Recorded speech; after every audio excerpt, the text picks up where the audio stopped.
O que você faria se o passado que você enterrou a 7 palmos, naquele lugar da memória onde nem o sol bate, batesse na sua porta no meio da noite pedindo socorro? Tem coisas na vida que a gente acha que resolveu só porque parou de olhar para elas. Mas o destino, meus amigos, o destino é um cobrador que não esquece dívida e nem perde o endereço. Essa é daquelas histórias que fazem o sangue gelar e o coração errar a batida, porque mostra que, às vezes, o homem mais perigoso do sertão é aquele que só queria viver em paz. E garanto a vocês, o que aconteceu naquela tapera isolada no meio da caatinga não está nos livros de história, mas está gravado na memória de quem viveu. Bom dia, boa tarde, boa noite ou boa madrugada. Seja lá que horas forem aí no relógio da sua parede, você é muito bem-vindo aqui na nossa varanda virtual. Puxe o banco, ajeite a postura e aceita um café fresco, porque a prosa de hoje é forte. Meu nome é Velho Tonho. Tenho 72 anos bem vividos no lombo de cavalo e na poeira da estrada. Já fui tropeiro, já fui domador, e hoje sou só um contador de causos desse nosso Brasil imenso e profundo. Antes de eu desatar o nó dessa história, faz um favor pro velho aqui. Deixa aí nos comentários de que canto desse país abençoado você tá me assistindo. Eu fico maravilhado de saber que tem gente do Oiapoque ao Chuí, do litoral ao sertão brabo, parando para ouvir nossas raízes. E se você gosta de história, que tem cheiro de terra molhada e barulho de chuva no telhado, se inscreve no canal. É rapidinho, não custa um tostão e ajuda demais a gente a manter essa fogueira acesa. O sol no sertão da Bahia, naquela região esquecida onde o mapa parece que desbotou de tanto sol, não nasce, ele explode no horizonte. Era uma terra dura, de espinho e pedra, onde a água era moeda de ouro e a sombra valia mais que dinheiro. Ali, num pedaço de chão cercado por mandacaros que pareciam sentinelas de braços erguidos pedindo chuva, vivia Zé Reza Braba. O nome de batismo era José Amaro. Mas no interior, o apelido é quem diz a alma do sujeito. Zé era um homem de seus 60 anos, com a pele curtida como couro de bode seco no varal, o rosto desenhado por rugas profundas que pareciam leitos de rios secos. Ele vivia sozinho numa casa de taipa caiada de branco, que brilhava sob o sol do meio-dia como um osso exposto na caatinga. Criava suas cabras, plantava seu feijão de corda quando a chuva permitia e falava pouco. Ou melhor, não falava quase nada. O silêncio de Zé era tão pesado que as pessoas da vila mais próxima, a léguas de distância, diziam que ele tinha feito um pacto de silêncio para pagar os pecados de uma outra vida. E não estavam de todo errados. Zé carregava nos olhos, aqueles olhos pretos e fundos como cacimba sem fundo, uma história que ele não contava nem pro padre em dia de confissão. O dia tinha começado como qualquer outro nos últimos 10 anos. O galo cantou rouco, o café ferveu no fogão a lenha, soltando aquele cheiro de fumaça que impregna na roupa e na alma. E Zé saiu para soltar as cabras no pasto ralo. O calor já subia do chão em ondas, fazendo a paisagem tremeluzir, distorcendo os umbuzeiros lá longe. Mas havia algo diferente no ar naquela manhã. O vento, que geralmente soprava quente vindo do norte, estava parado. Um silêncio estranho, diferente do silêncio habitual da solidão, pairava sobre a fazenda. Os cachorros, 2 vira-latas magros, mas valentes, que atendiam por corisco e faísca, estavam inquietos, as orelhas em pé, rosnando baixo para a estrada de terra que serpenteava morro abaixo. Zé sentiu um arrepio na espinha, aquela intuição antiga de quem já viveu no meio do perigo, de quem sabe que quando o mato cala é porque onça ou gente ruim está por perto. Ele limpou as mãos sujas de terra na calça de brim encardida e estreitou os olhos na direção da porteira. Foi quando ele viu um vulto pequeno, cambaleante, surgindo na poeira vermelha. Não era cavalo, não era carroça.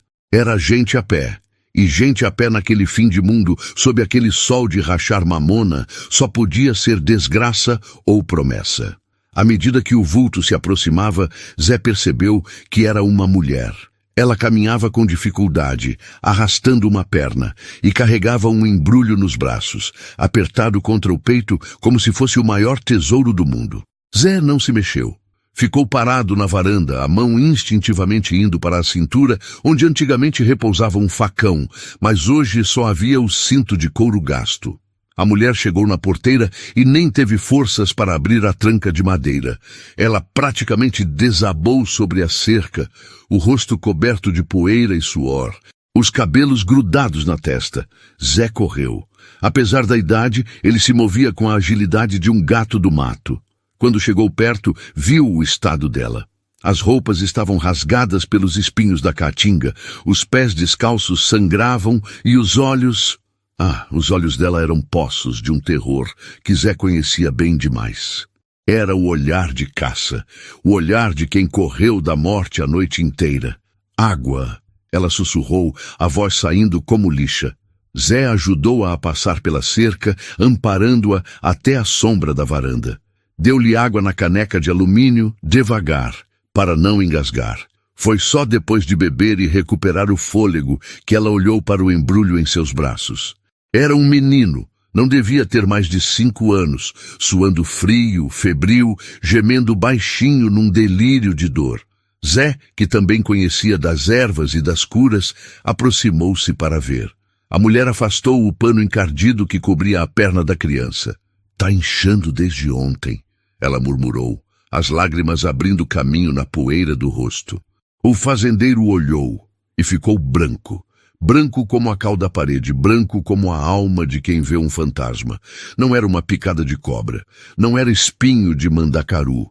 O tornozelo do menino estava inchado, roxo, pulsando com uma infecção feia, mas o que fez o sangue de Zé gelar foi a marca logo acima do inchaço. Uma marca circular, queimada na pele, cicatrizada de um jeito grosseiro, mas inconfundível. Era a marca do ferro de gado da fazenda Boa Esperança, mas não em um boi, em uma criança. E o inchaço era causado por uma argola de ferro que tinha sido arrancada com violência, deixando feridas profundas que o mato e a sujeira tinham infeccionado. Zé conhecia aquela marca, conhecia aquela crueldade. Era a assinatura de Coronel Valdir, o homem que tinha herdado metade da região e roubado a outra metade. Antes de eu continuar, me conta uma coisa. Se você tivesse no lugar dele, vendo aquela marca que trazia à tona todo um passado de dor, teria feito diferente? Teria fechado a porta para não comprar briga com o homem mais poderoso da região? Deixe a sua resposta aqui nos comentários. E se você está gostando dessa história do Brasil profundo, deixa aquele like. Ajuda demais o canal a crescer e trazer mais histórias do interior para vocês. Aquele momento na varanda parecia ter congelado o tempo. O zumbido das cigarras tinha voltado, mas para Zé, o único som era o batimento acelerado do próprio coração nos ouvidos. Ele olhou para a mulher, que agora o encarava com uma mistura de esperança e pavor. "Eles estão vindo atrás da gente, seu moço", disse ela, a voz tremendo. O capataz disse que ia ensinar uma lição que a gente nunca mais ia esquecer. Eu consegui fugir quando eles estavam bebendo, mas meu Tonho não aguentava correr. Zé sabia que eles significava o bando de jagunços do Coronel Valdir. Homens que não tinham Deus no coração e nem mãe na memória. Homens que tratavam a vida alheia como quem espanta a mosca do prato. Zé, ou melhor, o homem que ele tentava ser há 10 anos, queria dizer para ela seguir viagem, que ali não era lugar seguro, que ele era só um velho criador de bodes. Mas a marca na perna do menino gritava com ele. Gritava porque lembrava sua própria história. 10 anos antes, Zé não era o Reza Braba curandeiro. Ele era Zé da Faca, o braço direito do pai desse mesmo Coronel Valdir. Um homem temido que resolvia problemas de terra com chumbo e aço. Até o dia em que a ordem foi limpar uma posse de terra onde viviam famílias de colonos.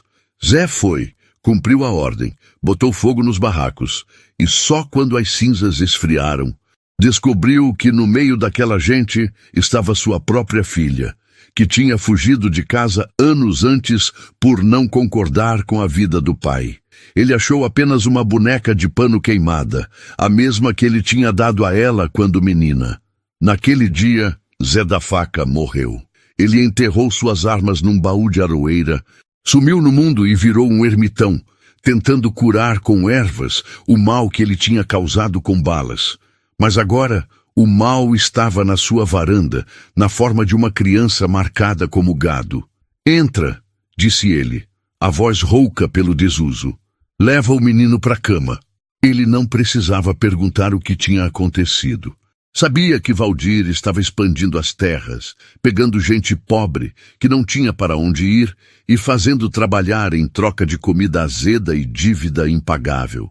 Escravidão disfarçada, protegida pela distância e pelo medo. A mulher, que se chamava Maria, obedeceu. Zé foi até o quintal, arrancou casca de angico e folhas de mastruz. Preparou um emplastro, ferveu água, limpou a ferida do menino com cuidado de pai. O pequeno chorou, mas Maria segurou sua mão, sussurrando orações. Enquanto tratava o menino, Zé sentiu a vibração no chão antes de ouvir o som. Era sutil, mas para quem vive no sertão, a terra conversa. Cavalos. E não era um ou dois. Era um grupo. Ele foi até a janela e olhou pela fresta. Uma nuvem de poeira se levantava na estrada, vindo rápido. Eles acharam a gente, Maria choramingou, encolhida no canto da sala de chão batido. Zé olhou para ela. Viu o terror, mas viu também a dignidade de uma mãe que atravessou o inferno pelo filho. Ninguém entra aqui sem ser convidado, disse Zé. E pela primeira vez em uma década, ele caminhou até o quarto dos fundos, arrastou uma velha cômoda pesada e revelou um alçapão no assoalho de madeira. O cheiro de óleo e ferro velho subiu quando ele abriu a tampa do baú de aroeira. Lá dentro, envolta em panos de algodão amarelados pelo tempo, estava sua velha Winchester 44, uma carabina que já tinha cantado em muito forró de briga, e seu cinturão com o revólver de cabo de madrepé. Ele pegou as armas. O peso delas na mão parecia familiar e estranho ao mesmo tempo. Era como segurar uma cobra venenosa que você criou desde filhote. Você sabe controlar, mas sabe que ela pode te matar. Ele verificou a munição. A graxa tinha conservado tudo. Zé respirou fundo, fechou os olhos por um segundo, pedindo perdão a Deus pelo que ia fazer, e colocou o chapéu de couro na cabeça. Aquele não era mais o Zé das Cabras. Aquele era o fantasma que o sertão achou que tinha esquecido. Agora para um pouquinho, respira fundo e toma um gole do seu café ou chimarrão aí. Me diz que horas são, onde você está e de que estado você está me ouvindo. Eu leio todos os comentários e adoro saber que tem gente do Brasil inteiro acompanhando essas histórias. Se ainda não se inscreveu, se inscreve agora para não perder a próxima história, porque o bicho vai pegar agora. Quando os 3 cavaleiros pararam em frente à casa, a poeira demorou a baixar. O líder era um homem corpulento chamado Tião Dente de Ouro, conhecido pela crueldade e pela risada que parecia latido de cachorro louco. Ele desceu do cavalo, batendo o rebenque na perna, o suor escorrendo pelo rosto gordo e vermelho. "Ô de casa!" gritou ele sem nenhum respeito. "Tem visita chegando, velho." Os outros 2 jagunços riram, desmontando com as armas nas mãos, relaxados, achando que lidariam apenas com um velho roceiro assustado. Zé saiu na varanda. Não estava armado, ou pelo menos não parecia. Estava sentado no banco de madeira, pitando um cigarro de palha com uma calma que fez o sorriso de Tião murchar um pouco. "Bom dia pros senhores", disse Zé, sem levantar. "A que devo a honra de tanta poeira no meu terreiro?" Tião cuspiu no chão, perto da bota de Zé. "Deixa de conversa mole, velho. Tamo rastreando uma novilha que fugiu com um bezerro. O rastro acaba aqui na tua porteira. Entrega a mulher e o moleque, e a gente não queima teu barraco com você dentro." Zé tragou o cigarro devagar, soltando a fumaça para o alto, olhando as nuvens ralas. "Novilha e bezerro eu tenho no curral. Gente, eu tenho é visita. E na minha casa, visita é sagrada." Quem entra pela porta da frente pedindo água, só sai se quiser. O silêncio que se seguiu foi pesado. Os outros dois jagunços se entreolharam, a mão indo para os revólveres. Tião, dente de ouro, franziu a testa, tentando lembrar de onde conhecia aquela voz. Aquele jeito de falar manso que escondia a ameaça. Tu tá querendo morrer cedo, velho. Sabe com quem tá falando? Somos gente do Coronel Valdir. A lei aqui somos nós. Lei é coisa bonita no papel, respondeu Zé, levantando-se devagar. Mas aqui no meu terreiro, a lei sou eu. E a minha lei diz que criança marcada a ferro não sai daqui para voltar pro inferno. A menção à marca fez Tião recuar um passo. Como o velho sabia? Entra lá e pega eles, ordenou Tião para os capangas. Foi o erro deles. O primeiro jagunço avançou para a varanda. Antes que botasse o pé no degrau, um som seco estalou, vindo não de Zé, mas de algum lugar no mato. Uma armadilha de laço, daquelas de pegar caititu, disparou, içando o homem pelo pé e deixando-o pendurado de cabeça para baixo, berrando de susto.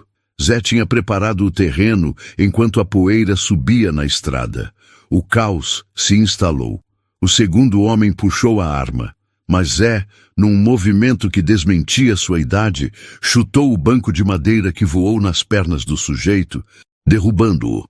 Tião, furioso, sacou o revólver e apontou para Zé. Seu velho desgraçado, ele gritou. O dedo estava no gatilho. O tempo parou, mas Zé não se moveu. Ele apenas olhou nos olhos de Tião com uma intensidade tão profunda, tão carregada de uma escuridão antiga, que Tião hesitou. E nessa hesitação, ouviu-se o som inconfundível de um cão sendo engatilhado atrás dele. Maria estava na janela, segurando a velha Winchester de Zé. A arma tremia nas mãos dela, mas o cano apontava direto para o peito de Tião. Larga a arma, moço, disse ela, com a voz embargada de choro, mas firme na decisão de proteger o filho. Eu não quero matar ninguém, mas se precisar, eu viro onça. Tião riu, uma risada nervosa. Tu não tem coragem, mulher. Essa arma tá velha, nem deve atirar. Mas ele não olhava para Maria.